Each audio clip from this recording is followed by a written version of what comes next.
एक LCR circuit है जो इक्विवेलेंट है एक डैम्प्ड पेंडुलम के। डैम्प्ड ऑसिलेशन हमने पढ़ रखा है। An LCR circuit, the capacitor is charge to Q naught. इस सर्किट में कैपेसिटर को चार्ज कर देते हैं क्यू नॉट से और कनेक्ट कर दिया जाता है आर और एल के साथ। एक स्टूडेंट प्लॉट करना चाहता है ग्राफ क्यू मैक्स का स्क्वायर के साथ टाइम का ग्राफ बनाना चाहता है। सो L1 और L2 यदि दो वैल्यूज हम यहाँ पे लेना चाहते हैं तो कैसे कैसे ग्राफ आएंगे हमें ये बताना है। तो यहाँ पे सही बात है कि ये जो हमारे पास कैपेसिटर के पास जो एनर्जी है, ये एनर्जी डिस्ट्रीब्यूट होने वाली है इस इंडक्टर के पास और रजिस्टर के पास। इंडक्टर कोई भी जो है लॉस नहीं करवाता है, कैपेसिटर एनर्जी का लॉस नहीं करवाता है, लेकिन ये रजिस्टर जो है ये हीट की फॉर्म में लॉस करवाता है। तो ये जो पूरे सिस्टम की जो एनर्जी है अब इनके पास, वो धीरे धीरे जो है वो लूज़ करने लगते हैं एनर्जी। पूरा सिस्टम एनर्जी को लूज़ करने लगता है और जो एम्पलीट्यूड्स हैं इनके करंट के और वोल्टेज के, वो भी धीरे धीरे घटते जाते हैं, just like a damped pendulum. तो पहले हम यहाँ पे एक किरचॉफ्स वोल्टेज लॉ की इक्वेशन लिखते हैं टाइम t बराबर t पे। At t is equals to T, किसी जनरल टाइम पर मैं मान लेता हूँ यहाँ पे चार्ज जो है q के बराबर है, सर्किट में करंट I के बराबर है, तो मैं यहाँ पे लिखता हूँ minus of q by C minus of I into R minus of L into D I by D T. ये तीनों के अक्रॉस मैंने पोटेंशियल डिफरेंस लिख दिया है इज इक्वल टू 0। पूरे लूप में घूमने पर जो समेशन है, algebraic summation of all the potential changes across all the elements is equal to 0। ये किरचॉफ्स वोल्टेज लॉ की कहानी है। अब यहाँ पे माइनस साइन को हटा दीजिए और I को D Q by D T लिख दीजिए, तो आपको मिलेगा यहाँ पे Q by C plus R into D Q by D T plus L into D two Q by D T two is equal to 0। Equation number 1 मैंने इसको दे दिया है। तो ये जो इक्वेशन लिखी है ये डैम्प्ड ऑसिलेशन की इक्वेशन होती है। एसएचएम में हमने पढ़ा है। एसएचएम में हमने पढ़ा था कि एक पेंडुलम था। एक डायग्राम शायद आपको याद आ रहा हो, आई एम नॉट श्योर कि कितने लोगों को ऐसा याद आ रहा होगा, लेकिन ऐसा डायग्राम होता है कि एक पेंडुलम लटका होता है और यहाँ पे एयर के पार्टिकल्स लगे होते हैं और इन एयर के पार्टिकल्स की वजह से एक फोर्स हमें यहाँ पे मिलता है F is equals to minus of B V. ये एयर की वजह से डैम्प्ड फोर्स हमें यहाँ पे मिलता है माइनस बी वी। याद आ रहा है? नहीं? तो ये ठीक। अब बेटा ये जो आपके पास फोर्स है ना, ये एयर की वजह से है और एक स्प्रिंग की वजह से फोर्स भी यहाँ पे होता है माइनस ऑफ के एक्स के बराबर। तो हम यहाँ पे लिखते हैं कि F is equals to minus K X minus B V. F को लिख सकता हूँ मास इंटू एक्सेलरेशन, F को लिख सकता हूँ mass into acceleration. So mass into acceleration को D two X by D T two plus F B into V. B होता है ये डैम्प्ड, ये आपके पास कांस्टेंट है, डैम्पिंग कांस्टेंट है B इंटू वेलोसिटी। तो इसको लिखते हैं B into D X by D T और यहाँ लिखा हुआ आपके पास kx, यहाँ पे लिखा हुआ है kx। तो कुछ ऐसी ही इक्वेशन जो है यहाँ पे हमें दिख रही है। देखिए बेटा, ये d2q बाई dt2 है, ये d2x बाई dt2 है, यहाँ पे L है, यहाँ पे M है। ये dq बाई dt, ये dx बाई dt, यहाँ पे R है, यहाँ पे B है। ये 1 बाई c इंटू q और ये k इंटू x। यहाँ पे जो काम q कर रहा है, यहाँ पे वो काम x कर रहा है। तो ये कह सकते हैं कि ये एक डैम्प्ड ऑसिलेशन वाली इक्वेशन है और एसएचएम में हमको याद होना चाहिए कि इसका जो सॉल्यूशन आता है वो आता है x is equal to a naught E raise to the power minus B T by 2m into sine of omega dash T plus 5। ये सॉल्यूशन हमें यहाँ पे मिलता है। ये जो क्वांटिटी कहलाती है ये कहलाता है time varying amplitude. Amplitude as a function of time हमें यहाँ पे मिलता है, यानी डिस्प्लेसमेंट की जो मैक्सिमम वैल्यू है वो टाइम डिपेंडेंट होती है, ये वैल्यू हमें मिलती है। अब यही इक्वेशन से नकल मार के हम इसके लिए Q की वैल्यू निकाल सकते हैं कितनी होगी। तो मैं लिख सकता हूँ Q is equals to Q naught E raise to the power minus of B। यहाँ पे B है, यहाँ पे R है, R लिख दिया, टाइम T तो time T divided by 2 M। यहाँ पे M है, यहाँ पे L है, तो यहाँ पे मैंने L लिख दिया। तो ये बेटा आपके पास है Q की वैल्यू Q की मैक्सिमम वैल्यू आपको यहाँ पे मिल जाती है। ये डिस्प्लेसमेंट की मैक्सिमम वैल्यू एम्पलीट्यूड है, ये चार्ज की मैक्सिमम वैल्यू Q मैक्स के बराबर है। अब आपको ग्राफ बनाना है Q मैक्स का स्क्वायर और टाइम के बीच में। तो यहाँ पे आप इसका स्क्वायर कर दीजिए, Q मैक्स का square is equal to Q naught square into E raise to the power minus of R T by L, यानी कि ये बन जाता है आपके पास Q मैक्स स्क्वायर, इसको ऐसे भी लिख सकते हैं हम कि Q naught square divided by E raise to the power R T by L, ऐसे भी लिखा जा सकता है। तो ये फंक्शन लिखूं चाहे ऐसा फंक्शन लिखूं, बात बिल्कुल बराबर है। और this E raise to the power minus something का जो ग्राफ है, आप जानते हैं कि एक्सपोनेंशियली डिक्रीजिंग ग्राफ आपको यहाँ पे मिलता है, एक्सपोनेंशियली डिक्रीजिंग ग्राफ मिलता है। तो यहाँ देखिए कौन कौन से में एक्सपोनेंशियली डिक्रीजिंग ग्राफ है। तो यहाँ देख सकते हैं कि ये लीनियरली डिक्रीज हो रहा है, तो ये गलत है, ये कांस्टेंट है, ये भी गलत है। ये दोनों ग्राफ जो हैं ये ठीक लग रहे हैं, लेकिन यहाँ पे L2 है, यहाँ L1 है, यहाँ L1 है, यहाँ L2 है। अब हमें कैसे पता चले कि ये ग्राफ L2 का है या ये ग्राफ L2 का है? तो इसमें थोड़ा सा हमें दिमाग लगाना होता है। क्वेश्चन में हमें दिया हुआ है कि L1 ज्यादा है L2 से। अच्छा, तो देखिए कैसे हम पता लगाएंगे कि कौन सा ग्राफ सही है। मैं मान लेता हूं कि किसी टाइम t बराबर t पे, किसी टाइम t बराबर t पे मैं दो ग्राफ्स को कंपेयर कर रहा हूं कि ये और ये में से कौन का L छोटा है, किसका L बड़ा है, ये यहां पे हम चेक करने वाले हैं। तो किसी टाइम t पर आप देख सकते हैं कि Q स्क्वायर की जो वैल्यू है, इसके लिए नीचे वाले ग्राफ के लिए Q स्क्वायर की जो वैल्यू है वो छोटी है, और इस ग्राफ के लिए Q की स्क्वायर की QM स्क्वायर की जो वैल्यू है वो बड़ी है।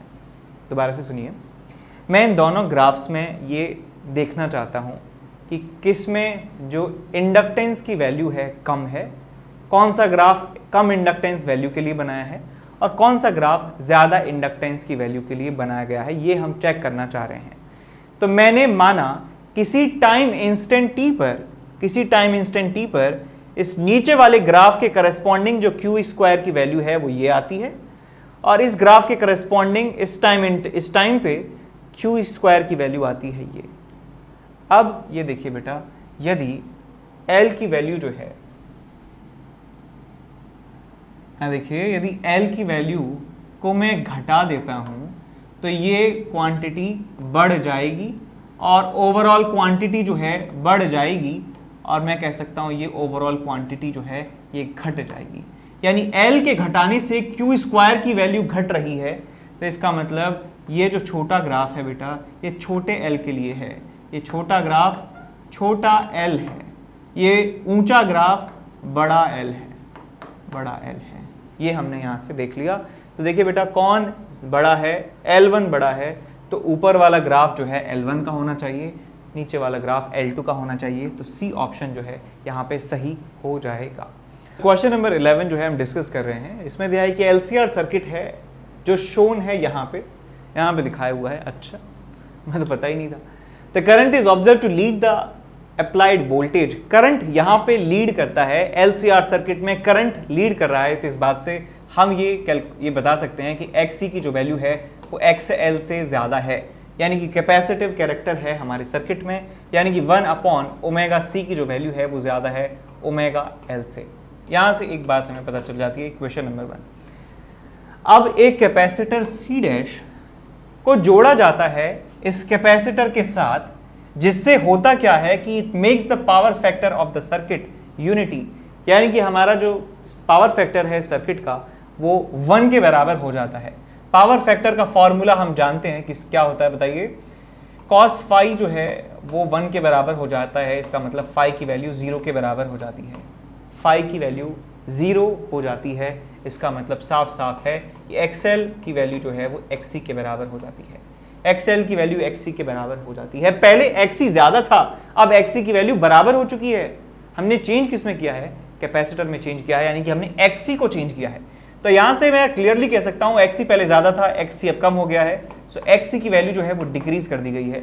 एच सी की वैल्यू डिक्रीज करी है, इसका मतलब हमने सी की वैल्यू जो है बढ़ा दी है, यानी कि मैंने जो टोटल कैपेसिटेंस है उसको बढ़ा दिया है, टोटल कैपेसिटेंस मैंने बढ़ा दिया है। और कैपेसिटेंस कैसे बढ़ाया जा सकता है कि जब उसमें पैरेलल में कोई कैपेसिटर साथ में जोड़ा हो, बिकॉज पैरेलल में जो इक्विवेलेंट कैपेसिटेंस का फॉर्मूला होता है वो C1 + C2 होता है। और हम ये बात जानते भी हैं कि जब सीरीज में जोड़े जाते हैं कैपेसिटर तो इक्विवेलेंट कैपेसिटेंस की वैल्यू उन इंडिविजुअल कैपेसिटेंस की वैल्यू में भी जो सबसे कम है उससे भी कम आती है, और जब पैरेलल में कैपेसिटर जोड़े जाते हैं तो इक्विवेलेंट कैपेसिटेंस की वैल्यू जो है उन इंडिविजुअल कैपेसिटेंस की वैल्यू से ज़्यादा आती है। इसका मतलब कैपेसिटेंस यदि आपने बढ़ाया है, इसका मतलब आपने उनको पैरेलल में जोड़ा गया है। तो हमारे ऑप्शंस में जो सीरीज वाले ऑप्शंस हैं वो गलत हैं, सीरीज नहीं, पैरेलल। अब उनमें वैल्यू क्या है, सी डैश की वैल्यू क्या है देखिए। तो एक्सएल की वैल्यू एक्स सी अब हो चुकी है, इसका मतलब ओमेगा इंटू एल की वैल्यू हो चुकी है किसके बराबर, एक्स सी, यानी कि 1/ओमेगा C plus C dash, parallel में जोड़े हैं। इसको सॉल्व कर लेंगे भाई, तो आपको मिल जाएगा C plus C dash is equal to 1/ओमेगा² एल, और यहाँ से सी डैश की वैल्यू आपको मिल जाएगी 1/ओमेगा² एल माइनस सी, यानी कि 1 - C L omega square divided by L omega square, ये वाला ऑप्शन आपको मिल जाएगा। 1 - C L omega square, 1 - C L omega square 1 omega square L. ठीक, तो इसमें सी ऑप्शन सही आ रहा है। अब चलते हैं अगले क्वेश्चन की तरफ। क्वेश्चन नंबर 12 में दिया है एक सर्किट है आपके पास ए और बी, उनमें स्विचेस हैं S1 और S2, उनको क्लोज कर दिया जाता है t बराबर 0 पे, and they are kept closed for a long time. The variation of current in the two circuit for t > 0 are रफली शोन इन द फिगर। तो यार यहाँ पे देखिए, एक कैपेसिटर, एक रजिस्टर, एक इंडक्टर और एक रजिस्टर, एक CR सर्किट है और एक LR सर्किट है। यहाँ पे भी ग्रोथ, यहाँ पे भी जो है करंट जो है वो डिके होता है, करंट की जो वैल्यू है कम होती है जब कैपेसिटर को चार्ज करते हैं, और इंडक्टर को चार्ज करते हैं तो करंट की वैल्यू डिक्रीज होती है। यहाँ करंट जो है डिक्रीज होता है, सॉरी यहाँ पे इंक्रीज होता है, मैंने गलत बोल दिया। यहाँ पे करंट जो है वो डिक्रीज होता है समय के साथ, और यहाँ पे जो करंट है वो धीरे धीरे इंक्रीज होता है। यहाँ पे जो करंट का वेरिएशन है आपको याद होना चाहिए। निकालते हम KVL से हैं, लेकिन आपके पास सीरीज RC सर्किट है, उसको एक बैटरी से कनेक्ट किया जाता है, तो उसमें करंट का वेरिएशन होता है I = I0 e⁻⁻t/RC, और यहाँ पे ग्रोथ होती है करंट की, तो आपके पास फंक्शन बनता है I = I0 1 - e⁻⁻RT/L। तो भाई पहले वाले ये जो है करंट जो है एक्सपोनेंशियली डिक्रीज हो रहा है, तो ये ग्राफ कुछ ऐसे बनेगा कि ऐसे करंट का डिक्रीमेंट, और ये जो है करंट इंक्रीज हो रहा है यहाँ पे, तो ये ग्राफ बनता है कुछ इस तरीके से, ये ग्राफ बनता है इस तरीके से। तो इन दोनों ग्राफ्स को आप कंबाइन करें, ए वाला ग्राफ बन रहा है ऐसे और बी वाला ग्राफ बन रहा है ऐसे। तो चेक कर लो भाई कौन सा सही है। ये इसमें ए ऐसे दिखाया नहीं, बी ऐसा है, ये गलत है, ये अजीब है नहीं, ये ठीक लग रहा है ग्राफ, और ये तो अजीब सा ग्राफ है नहीं। तो हमारा ऑप्शन सी जो है वो बिल्कुल सही हो जाएगा। अब चलते हैं अगले क्वेश्चन की तरफ, क्वेश्चन नंबर 13 की तरफ। इसमें दिया है कि एक सर्किट है, उसमें एक पॉइंट सी है, उसको कनेक्ट किया जाता है पॉइंट ए से। पहले हमने ए को कनेक्ट कर दिया है सी से, यानी कि आउटर सर्किट जो है वो फंक्शनल है। आउटर सर्किट फंक्शनल है, इसका मतलब कुछ ऐसे सिचुएशन है, रजिस्टर और हमारे पास ये इंडक्टर, और कहा जाता है कि flowing through the current till the current flowing through the circuit becomes constant।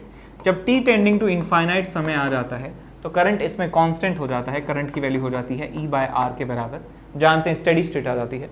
अब इसको डिस्कनेक्ट कर दिया जाता है A से और B से कनेक्ट कर दिया जाता है। इसका मतलब हमारे पास जो सर्किट है वो हो जाता है आपके पास ये R और ये हमारे पास L।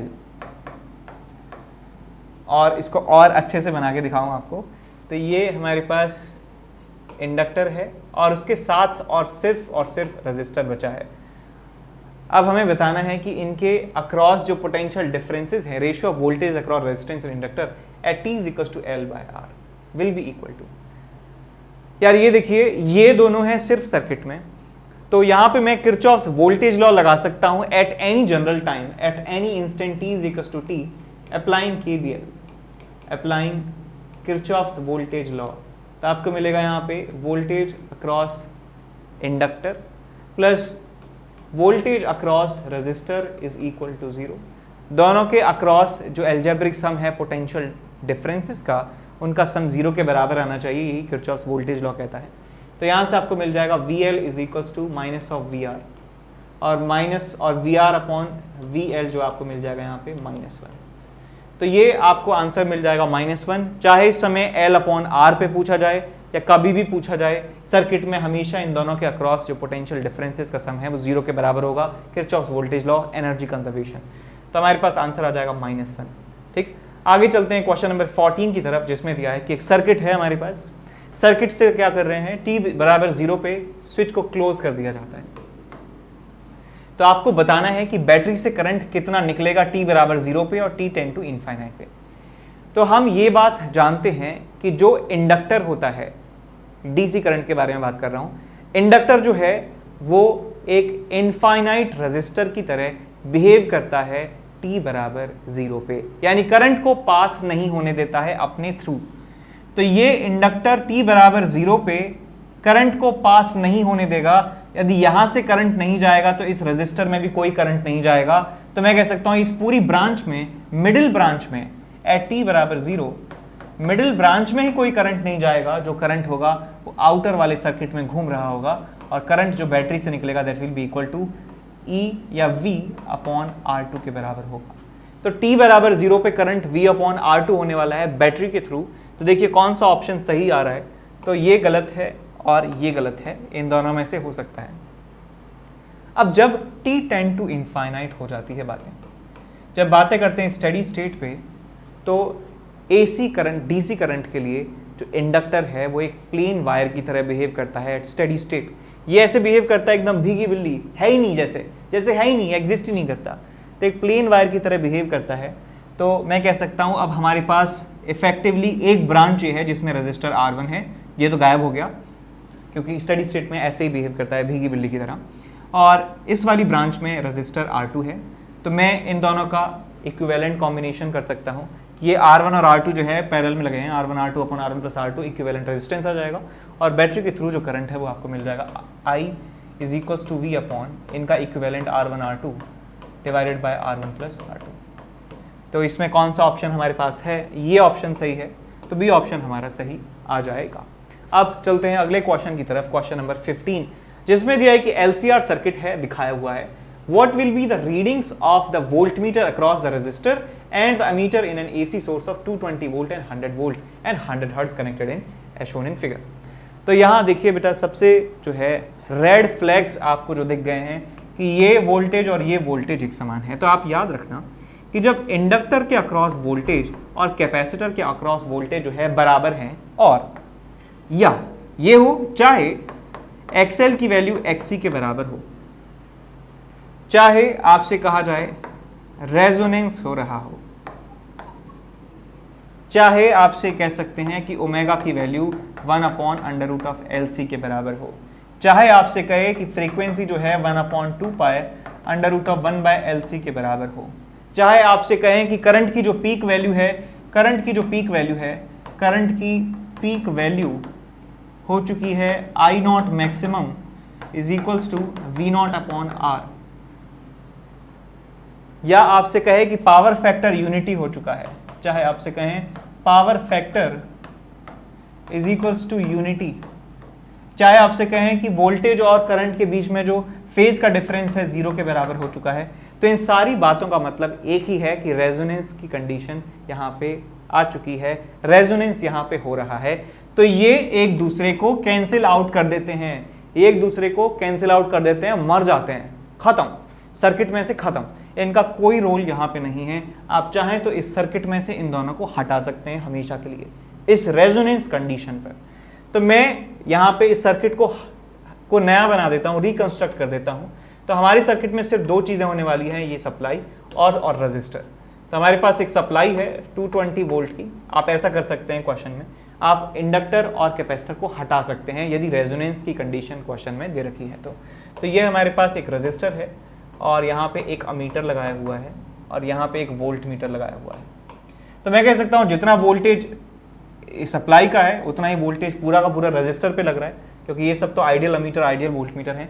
तो जितना वोल्टेज यहाँ है उतना ही वोल्टेज रजिस्टर के अक्रॉस लग रहा है। तो वी आर की वैल्यू आपको मिल जाएगी 220 वोल्ट, और करंट की वैल्यू आपको मिल जाती है I R M S is equal to V R M S divided by R. R resistance, resistance कितना है 100, तो कितना आ जाएगा आपके पास 2.2 ampere R M S current मिल जाता है।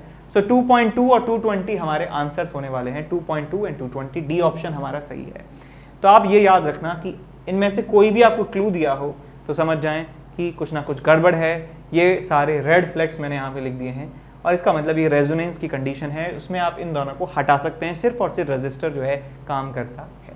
आगे क्वेश्चन में चलते हैं। क्वेश्चन नंबर 16 में एक पावर ट्रांसमिशन लाइन है, feeds input power at 2300 volt, यानी इनपुट वोल्टेज जो है प्राइमरी वोल्टेज वो आपको दे रखा है 2300 volt, to a step down transformer जो वोल्टेज को डाउन कर देता है, और उसमें हमें दिया हुआ है 4000 टर्न्स हैं प्राइमरी लूप में, एनपी की वैल्यू दे रखी है 4000। Output power is delivered eight 230 volt, यानी सेकेंडरी सर्किट का जो वोल्टेज है वो 230 दिया हुआ है, और current in the primary transformer IP की वैल्यू जो है वो 5 एम्पियर के बराबर है। एफिशिएंसी जो है percentage efficiency is equal to 90%।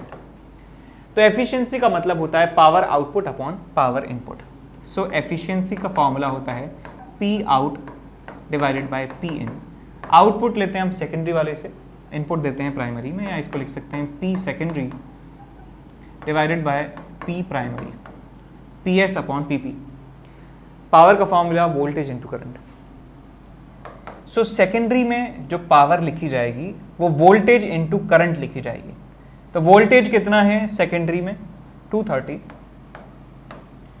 Into current कितना है सेकेंडरी में नहीं पता है, डिवाइडेड बाय प्राइमरी की बात करें, प्राइमरी में वोल्टेज कितना है 2300,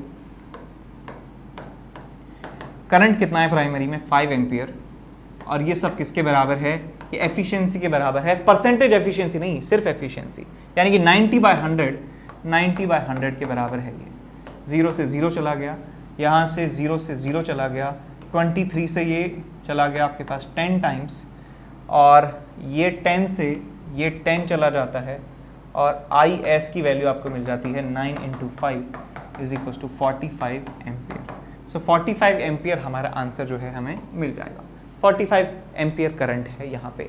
अब इस वैल्यू से, इस रिजल्ट से आप ये भी निकाल सकते हैं कि सेकेंडरी सर्किट में कितने कॉइल्स हैं। फॉर्मूला आपको याद होना चाहिए that Vs upon Vp is equal to Ns upon Np, और यदि 100% एफिशिएंसी तो होती तो Ip अपॉन Is भी इसको लिख पाते। तो ये रिलेशन निकाल के आप यूज करके Ns की वैल्यू भी निकाल सकते हैं यदि पूछा जाता तो, लेकिन पूछा ही नहीं है तो कोई दिक्कत नहीं है।